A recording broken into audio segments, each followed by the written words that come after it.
Thank you very much. Hey, it's Kaufman is Alive. I look at comic books new and old. Today I'm looking at all the new comics I picked up at the comic book shop today. Got some dollar bin issues and some new comics here. May 1st is my 1-year anniversary of starting the channel. I'm trying to get to 500 subscribers before then. So if you like my videos, if you've watched any of my videos and you have not subscribed yet, please do. And to everyone who has subscribed, thank you very much. Thanks again for watching. We'll get right into it here. Picked up some books out of the dollar bin. Always fun going through the dollar bin. I always get some good stuff at my shop. They had put a whole bunch of new X-Men books in there, which was cool. I got issues 33 and 34 of the original X-Men run here. Got some Adam Kubert covers with Gambit playing a prominent role here. I really love this one with Gambit and Sabretooth. They're from 1994. And then I picked up this Uncanny X-Men number 343. This was from 97. Got Joe Madureira doing the cover here with, again, Gambit. And Rogue here being taken over by the Phalanx. Got the X-Men Shattershot annual. This is which annual is this? Annual number 16. So this is from 92. They were doing this Shattershot crossover between all the X-Men books in all the annuals during this year. Really awesome cover here. I wonder who this artist is. I think it looks like Jay Lee, but I'm not sure. Yeah, this definitely looks like Jay Lee. Sure is. And we got Fabian Nicieza as the writer.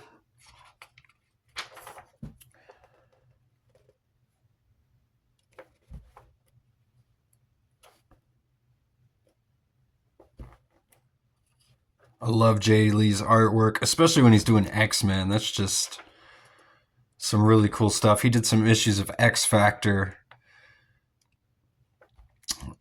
around this time in this era. He draws a really cool Archangel.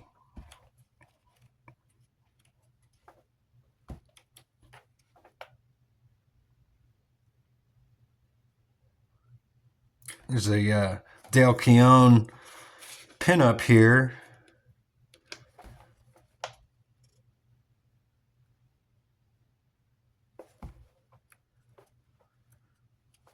And we get another backup story that looks like it's also drawn by Jay Lee as well. So this is a classic issue. Again, it came out in 92.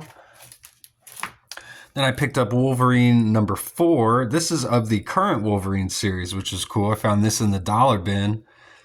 This is a $4.99 book just a couple of months back. I collected issues 1 and 2 of this series, and I actually did reviews of those on my channel, so you can go check those out. I just like this character, Constrictor. I think he's a really cool character. It's kind of why I picked up this issue, so I guess I'm missing issue 3. Have to go find that one. But then I picked up Storm number 4. This was from 2023. Not a series I was reading or anything like that. I just thought this was a really cool cover with Storm walking away from the X-Men. This cover's been homaged over and over again. I think it's I can't remember which X-Men issue it is. I want to say 151. I probably got that wrong, but with Cyclops walking away from the team, they've done it with Kitty Pryde and Jubilee, and Cannonball had his cover like this too. New Mutants did it with Sunspot walking away. This is a classic shot here. And I love the corner panel too in this cover. So not a series I was reading, Storm, but I just really like the cover. Then I got Superman number 2. I got this out of the quarter bin actually, so and also issue number 4. And these were both just a quarter. Always loved this cover here. This is John Byrne and Terry Austin doing the artwork, so great team. And I just picked up issue 3 right in between these two, like a week or two ago. Covered that on one of my videos a couple weeks back. You can go check that out. So cool to pick up issues 2 and 4. I guess I'm just hunting down for that issue number 1. But this is from the Superman series back from '87 when they rebooted Superman after, I think it was after Crisis, if I'm not mistaken. But some cool covers here. And I got JLA number 15. This was actually free at my comic shop. They've been, I don't know why, giving away JLA issues. This is actually one I already owned, but I figured it was free, and it's part 6 of The Rock of Ages, and it's a double-sized issue. So we'll get on to the new comic books. I'll kind of flip through these a little bit more than I did those back issues, because these are a little more exciting, I feel like, flipping through the new stuff. But we got this new Amazing Spider-Man number 1, kind of the biggest comic that came out this week, maybe. Really awesome cover here by Pepe Larraz. I love the wraparound covers here. You don't get those too often anymore. But Spider-Man, Amazing Spider-Man number 1, rebooting it again. I feel like they just rebooted it back to number 1 pretty recently, but I haven't been reading any of the Spider-Man from the most recent run since about the Dark Web storyline that happened, that had the Venom, X-Men, Spider-Man crossover.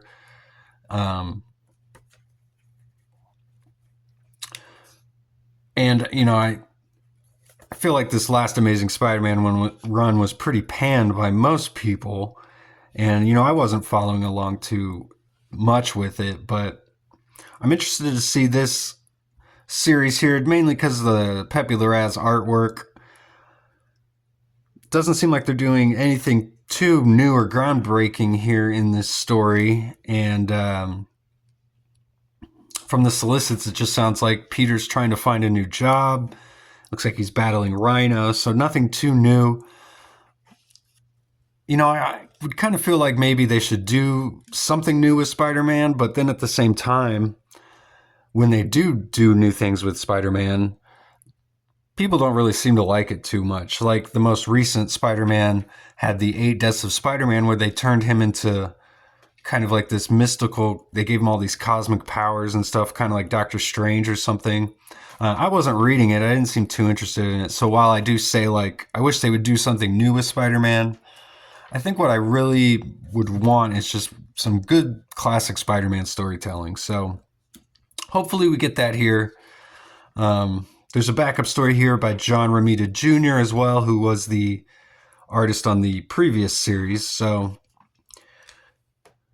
and I think he might be doing the covers on this series, or maybe he's just doing some of the fill-in stories for Pepe Larraz here. I'm not quite sure, but I'll be looking forward to reading this. Like I said, hopefully we just get a good Spider-Man story here. Some awesome art here by Pepe Larraz. And I love the wraparound cover as well, like I said. So, Amazing Spider-Man number 1. This is Legacy number 965, and this was a $5.99 comic book. So, brand new Spider-Man. Then I got Ultimates number 11. I got the variant cover here. And I like getting the variants on the Ultimate books because they always have the main cover on the interior, so you can kind of get both pieces of artwork here. Now, I haven't flipped through any of these books yet. I don't know if I mentioned that already. But I just picked these up, you know, from the comic shop, brought them home. I'm flipping through them for the first time here. So, haven't read them yet. I'll read through all these and get reviews of all of them out eventually. But got Dennis Camp is the writer of this book, and Juan Frigeri is the artist. And I've been a pretty big fan of this Ultimates book. I think it's just a great Avengers style book. And this story looks like it's revolving around Thor and Lady Sif.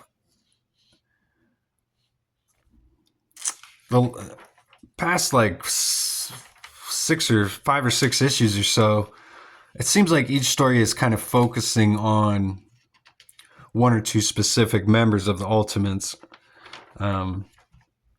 So this one looks like it's focusing just on Thor and Lady Sif, and we get Loki here, which I don't think we've had Loki show up at all in the Ultimate series. So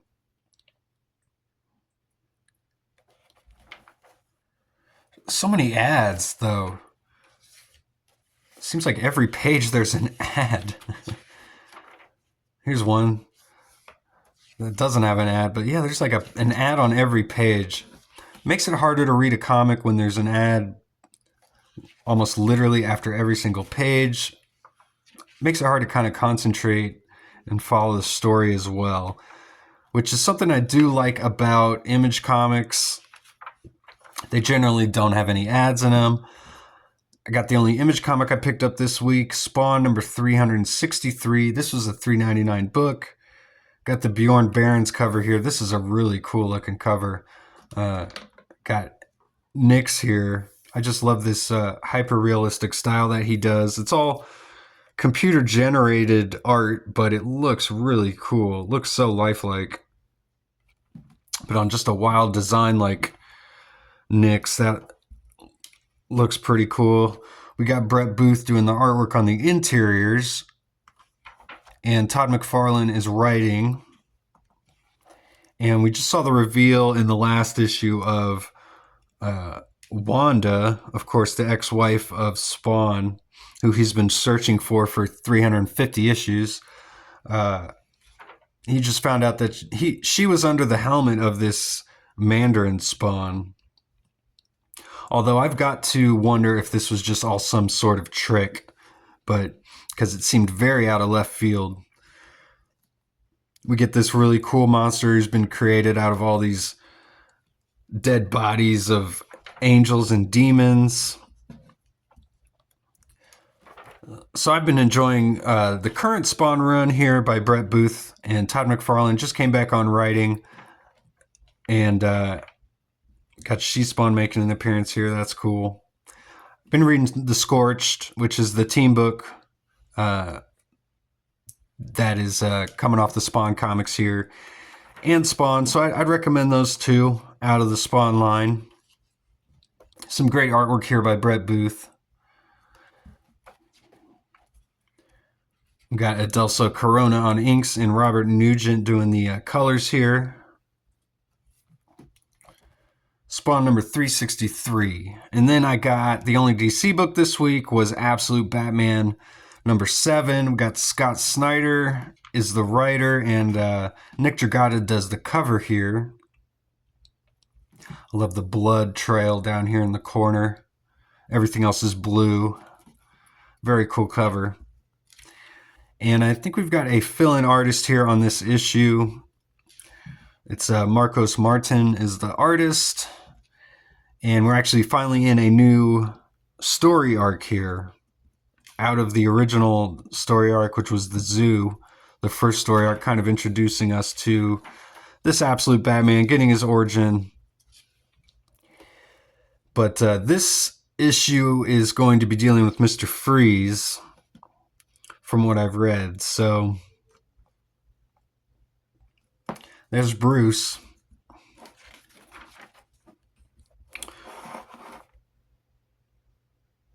I love these fill-in issues of the Absolute Batman series. Always has this really unique art style to it that looks totally different than what Nick Dragotta is doing on the main issues, which makes it interesting for fill-in issues when you get some different artwork. Very weird perspective on this splash page here, but some really cool colors. I like the colors on this book a lot. Well, they're really kind of muted here, but when we get into this scene, very much like a cyberpunk kind of feel to it. Let me see who the colorist is here, if I can find it. Mansa Vicente is the colorist, so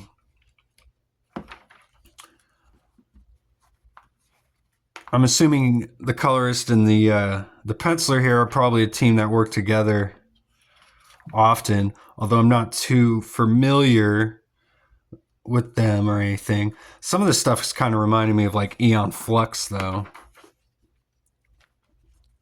Looks really odd. I definitely like it. So I think this is Mr. Freeze.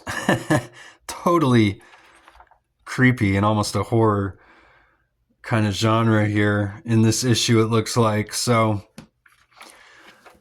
Absolute Batman number 7. This was a $4.99 book, and that's all I got this week at the comic shop. So thanks again for watching.